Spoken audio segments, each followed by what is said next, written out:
Hello and welcome. I'm going to do a flurry of video responses. This might be the first one I post. This is a video response to the very excellent and entertaining video assembled by Victor, Give Me a Break Man, about your favorite Japanese word. So I will put up a link, so please go watch that video. It's already gotten a ton of hits, but go check it out if you haven't seen it.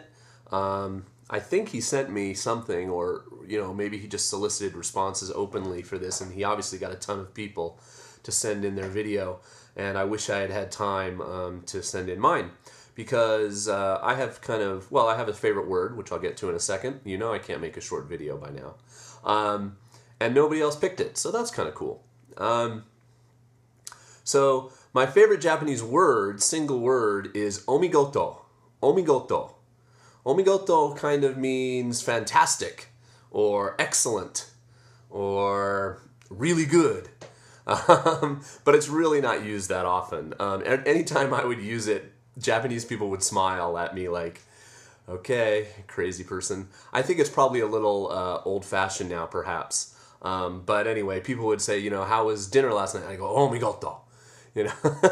Or I'd come back from a sports event and the Kyoto sensei would say, how did the team do? And I'd be, oh, omigoto. They did fantastic. And he would always laugh. So that's my favorite Japanese word, omigoto. My favorite Japanese phrase, just to raise the eyebrows. Can I do both? No. Raise the eyebrows of the Japanese people around you is sonno joy. Sonno joy. And it's an expression I learned when I was studying about Japanese politics and Japanese history, and it's from just before the Meiji Restoration in the 1850s and 1860s, and it means revere the emperor, expel the barbarians. And I actually have a Sonno Joy t-shirt.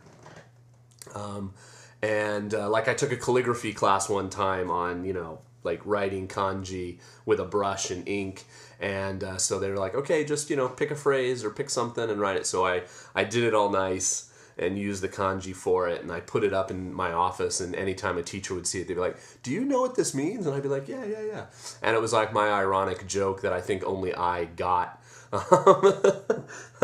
But I'll put a link in the sidebar if you want to know more about it. It's pretty interesting. It's all tied to this political movement that happened right around the time of the Meiji Restoration, and it got replaced by what was it? Fukoku Kyohei, strong military, rich country, or maybe the other way around. I don't know. So it kind of fell out of favor, but it's kind of a funny saying and very apropos for my Argonauts channel, where I'm sure many people are happy that this barbarian was expelled, or at least left the country.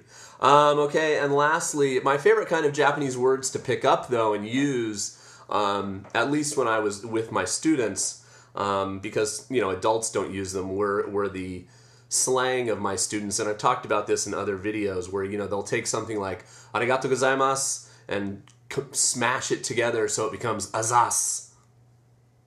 Or the when I would go to the BOE in the morning, the Board of Education, and the older kind of gruff salarymen, probably hungover from the night before, instead of saying the long "Ohayou gozaimasu," it'd be like "mas," and you would not even believe how often you'll hear this, especially from Japanese men, say over 35, in the morning. Instead of saying "Ohayou gozaimasu," it'd be just "mas." You'd pass each other in the hall or something on the way to class. Anyway, so omigoto, sonno joy, and chugakko slang. Those are my favorite things about the Japanese language. So, very cool video, Victor. I enjoyed it, and thanks for watching. Peace.